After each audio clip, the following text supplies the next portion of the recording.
So welcome back to our channel. So നമ്മൾ ഇന്ന് നോക്കാൻ പോകുന്നത് കമ്പനിയിലെ ഡിസൈൻ്റെ മൊഡ്യൂൾ 2ൽ കഴിഞ്ഞ വീഡിയോയിൽ നമ്മൾ ഫസ്റ്റ് ആൻഡ് ഫോളോ ഫംഗ്ഷൻ എങ്ങനെയാണ് ചെയ്യുന്നത് നോക്കിയായിരുന്നു. ഫസ്റ്റ് ആൻഡ് ഫോളോ കണ്ടുപിടിക്കാൻ പഠിച്ചു.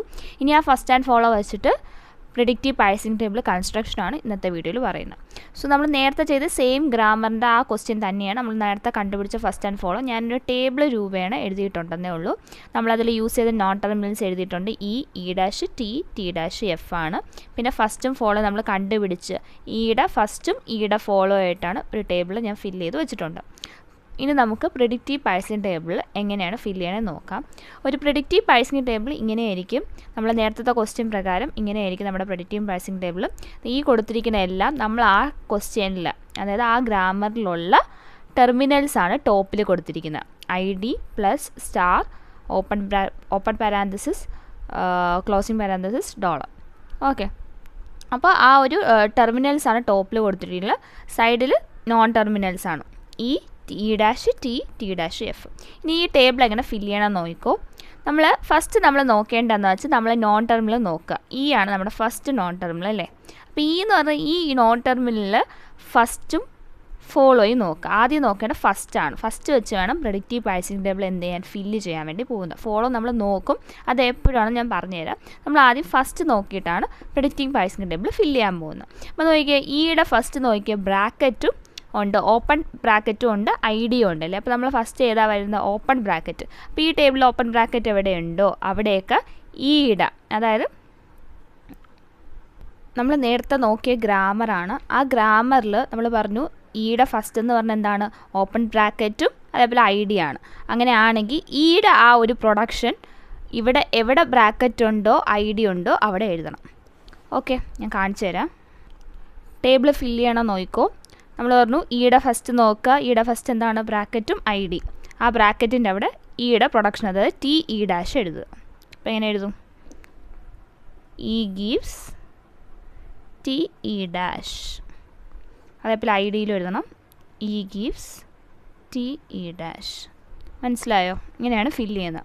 നെക്സ്റ്റ് നോക്കൂ. നെക്സ്റ്റ് ഏതാണ്? ഇ ഡാഷാണ്. ഇ ഡാഷിൻ്റെ ഫസ്റ്റ് നോക്കൂ. പ്ലസ്സും ഉണ്ട് എപ്സിലോണുണ്ട്. ശ്രദ്ധിക്കുക, നമ്മളിവിടെ ടെർമിനൽസ് മുകളിൽ എഴുതിയ സമയത്ത് $. കൊടുത്തിട്ടുണ്ട്. എപ്സിലോൺ കൊടുത്തിട്ടുണ്ടോ? ഇല്ല. പാഴ്സിംഗ് ടേബിൾ ഒരിക്കലും എപ്സിലോൺ കൊടുക്കത്തില്ല. അപ്പോൾ ഇവിടെ നമ്മുടെ ഫസ്റ്റ് എടുത്ത സമയത്ത് പ്ലസ്സും ഉണ്ട് എപ്സിലോണും വന്നു അല്ലേ. അങ്ങനെ എപ്സിലോൺ വന്നാൽ നമ്മൾ എന്ത് ചെയ്യാന്ന് വെച്ചാൽ എന്താ ചെയ്യേണ്ടത്? അങ്ങനെ എപ്സിലോൺ വന്നിട്ടുണ്ടെങ്കിൽ ആ ഇ ഡാഷിൻ്റെ ഫോളോയും കൂടി ടേബിളിൽ ഫില്ല് ചെയ്യും. ഫോളോയും കൂടെ നോക്കിയിട്ടായിരിക്കും ടേബിൾ ഫില്ല് ചെയ്യുന്നത്. അപ്പോൾ നമ്മളിവിടെ പ്ലസ് എന്തായാലും കൊടുക്കും. ഇ ഡാഷിൻ്റെ പ്ലസ്സിൽ എന്തായാലും ഒരിത് വരും.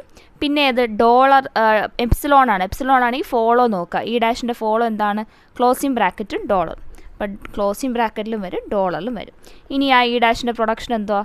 Plus TE dash epsilon. രണ്ടെണ്ണം വരുന്നുണ്ട്. അത് എപ്സിലോണിൻ്റെയും വരുന്നുണ്ട്, പ്ലസ് TE ഡാഷും വരുന്നുണ്ട്. അപ്പോൾ ഈ പ്ലസ് വരുന്നതിൻ്റെ അവിടെ നമ്മൾ പ്ലസ് TE ഡാഷ് എന്നും, നമ്മൾ എപ്സിലോൺ കൊടുത്തത് എപ്പോൾ ഫോളോ എടുക്കുന്ന ടൈമിൽ എപ്സിലോൺ വെച്ചും കൊടുക്കുക. അതായത് ഫോളോ എവിടെയൊക്കെയാണ് വന്നത്? ക്ലോസിംഗ് ബ്രാക്കറ്റും $. അവിടെ E dash tends to epsilon എന്നും, പ്ലസ് കൊടുക്കുന്ന അവിടെ E dash gives plus TE dash. എഴുതാൻ നോക്കിക്കോ. പ്ലസ് ഉണ്ട്, അപ്പോൾ E dash gives plus TE dash. Epsilon കൊടുക്കൂല. ഇനി എപ്സിലോൺ വന്ന് നമ്മൾ ഫോളോ എടുത്തപ്പോഴാണ് ഇ ഡാഷിൻ്റെ ഫോളോയിൽ ആരുണ്ട്? ക്ലോസിംഗ് ബ്രാക്കറ്റും $. അപ്പോൾ അവിടെ എന്ത് കൊടുക്കുക? E dash tends to epsilon. പറഞ്ഞാൽ മനസ്സിലായോ? ഓക്കെ അല്ലേ. നെക്സ്റ്റ് നോക്കിക്കേ. നെക്സ്റ്റ് T ആണ്. ടിയുടെ ഫസ്റ്റ് ബ്രാക്കറ്റും ID. ബ്രാക്കറ്റ് ഓപ്പണിംഗ് ബ്രാക്കറ്റും ID. അപ്പോൾ അവിടെ ടിയുടെ പ്രൊഡക്ഷൻ കൊടുക്കുക. ടിയുടെ പ്രൊഡക്ഷൻ FT dash. T gives FT dash.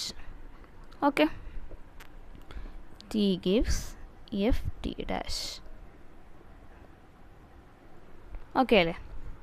ഇനി നെക്സ്റ്റ് T ഡാഷ്. T ഡാഷിൻ്റെ ഫസ്റ്റ് എന്താണ്? സ്റ്റാറും എപ്സിലോണും. നമ്മൾ ആർക്ക് കൊടുക്കും? സ്റ്റാർ ഉണ്ട്. സ്റ്റാറിൽ T ഡാഷിൻ്റെ ഫസ്റ്റ് എക്സ്പ്രഷൻ എഴുതും. T dash gives star FT dash എഴുതണം. T dash gives star FT dash. Next epsilon. Epsilon വന്ന് എന്ത് ചെയ്യണം? T ഡാഷിൻ്റെ ഫോളോ എടുക്കുക. പ്ലസ് ഉണ്ട്, ക്ലോസിംഗ് പാരാന്തസിസ് ഉണ്ട്, $. ഉണ്ട്. അപ്പോൾ ഇവിടെ എല്ലാം എന്ത് കൊടുക്കുക? T dash tends to epsilon എന്ന് കൊടുക്കണം.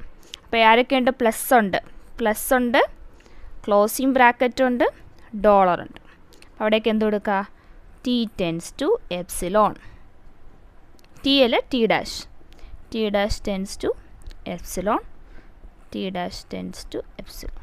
മനസ്സിലായോ? ഇനി നെക്സ്റ്റ് എഫ് നോക്കി. എഫിൻ്റെ ഫസ്റ്റ് എന്താണ്? ഓപ്പണിംഗ് പരാന്തസിസും ഐ ഡിയും അല്ലേ? ഓപ്പണിംഗ് പരാന്തസിസും ഐ ഡി. അപ്പോൾ നമ്മൾ എന്തിടുക? എഫിൻ്റെ ഇത് കൊടുക്കും.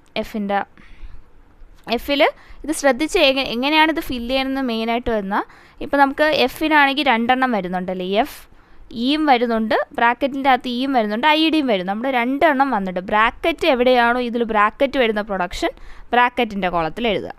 ഐ ഡി വരുന്നതിൽ ഐ ഡി വരുന്ന പ്രൊഡക്ഷൻ. അപ്പോൾ ഐ ഡി വന്നെങ്കിൽ നമുക്ക് എങ്ങനെ എഴുതിയാൽ മതി? F tends to I D എന്ന് കൊടുത്താൽ മതി.